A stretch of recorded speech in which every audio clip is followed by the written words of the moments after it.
Operation സിന്ദൂറിന്റെ സമയത്ത് ഇന്ത്യയെ നിലംപരിശാക്കാൻ പാകിസ്ഥാൻ വജ്രായുധമായി ഉപയോഗിച്ചതാകട്ടെ ചൈനയുടെ മിസൈലുകളായിരുന്നു.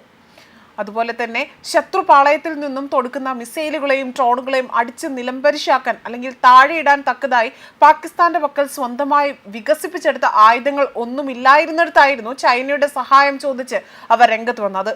എന്നാൽ ഇപ്പോൾ പുറത്തുവരുന്ന വാർത്തകൾ പ്രകാരം ചൈനയുടെ ഹൈപ്പർസോണിക് മിസൈൽ പാകിസ്ഥാന് നൽകാൻ പറ്റില്ല എന്നാണ് ചൈന പറഞ്ഞിട്ടുള്ള റിപ്പോർട്ടുകൾ പുറത്തുവരുന്നത്. ഇതോടുകൂടി തന്നെ പാകിസ്ഥാൻ വീണ്ടും ആയുധങ്ങളുടെ കാര്യത്തിൽ ബലഹീനരായി തന്നെ മാറുകയാണ്. ഹൈപ്പർസോണിക് മിസൈലുകൾക്കും അവയുടെ നിർമ്മാണ സാങ്കേതിക വിദ്യയ്ക്കും വേണ്ടിയുള്ള പാകിസ്ഥാന്റെ ആവശ്യമാണ് ചൈന നിരസിച്ചതും. ഈ മിസൈലുകൾ ഇതുവരെയും കയറ്റുമതിക്ക് ലഭ്യമല്ല എന്നും മറ്റ് രാജ്യങ്ങൾക്ക് നൽകാൻ കഴിയുന്ന ഒരു പതിപ്പ് ഇതുവരെയും നിർമ്മിച്ചിട്ടില്ല എന്നും ചൈന വ്യക്തമായി പറയുകയാണ് ചെയ്തിരിക്കുന്നത്.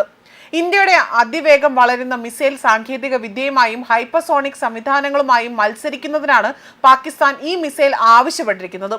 വളരെ വേഗതയേറിയതും പുരോഗമിച്ചതുമായ HST-DV പോലുള്ള മിസൈലുകൾ ഇന്ത്യ ഇതിനോടകം തന്നെ പരീക്ഷിച്ചു വരികയാണ്. എന്നാൽ തങ്ങളുടെ മിസൈലുകൾ നൽകാൻ പറ്റില്ല എന്ന് ചൈന വ്യക്തമായി പറയുന്നതോടുകൂടി തന്നെ പാകിസ്ഥാൻ വീണ്ടും ബലഹീനരായി തന്നെ തുടരുകയാണ്.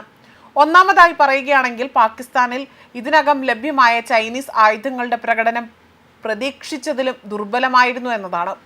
പാകിസ്ഥാൻ ഈ സാങ്കേതിക വിദ്യ പാശ്ചാത്യ രാജ്യങ്ങളുമായി പങ്കിടുമെന്നും ചൈന ഭയപ്പെടുന്നു എന്നതാണ് മറ്റൊരു വസ്തുത.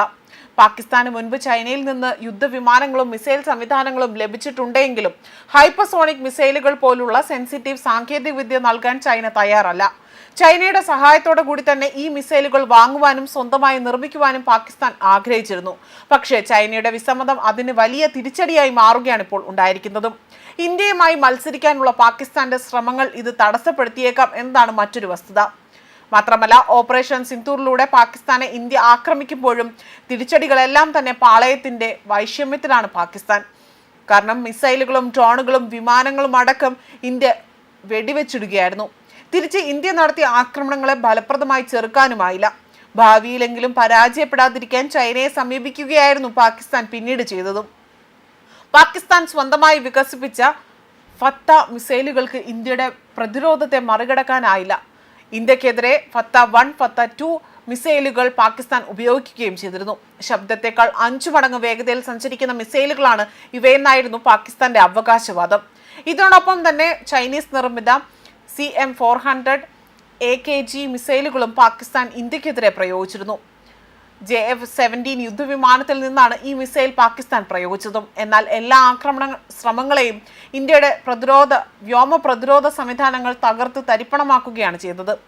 ഇന്ത്യയുടെ S-400 മിസൈൽ സംവിധാനം തകർത്തത് ഈ ചൈനീസ് മിസൈലുകളാണ് എന്നും പാകിസ്ഥാൻ ചൈനീസ് മാധ്യമങ്ങളടക്കം അവകാശപ്പെട്ടിരുന്നു. അത് കള്ളമാണ് എന്ന് ഇന്ത്യ തെളിയിക്കുകയും ചെയ്തു. ഇന്ത്യയുടെ പക്കലുള്ള S-400 സംവിധാനത്തെ മറികടക്കാൻ ഈ മിസൈലുകൾക്ക് സാധ്യമാകാതെ വന്നതോടുകൂടിയാണ് ചൈനയിൽ നിന്ന് ഹൈപ്പർസോണിക് മിസൈൽ സാങ്കേതിക വിദ്യ കൈവശപ്പെടുത്താനുള്ള പാകിസ്ഥാന്റെ ശ്രമം തുടങ്ങുന്നതും. അതുപോലെ ചൈനയിൽ നിന്ന് സാങ്കേതിക വിദ്യ വാങ്ങിക്കൊണ്ട് സ്വന്തം പ്രതിരോധ ഗവേഷണ വിജയമെന്ന് വരുത്തി തീർക്കാനായിരുന്നു പാകിസ്ഥാന്റെ ശ്രമം. എന്നാൽ അതിനാണിപ്പോൾ ചൈന വളരെ ശ്രദ്ധാപൂർവം തന്നെ തടയിട്ടിരിക്കുന്നതും. ന്യൂസ് ഡെസ്ക് കർമ്മ ന്യൂസ്.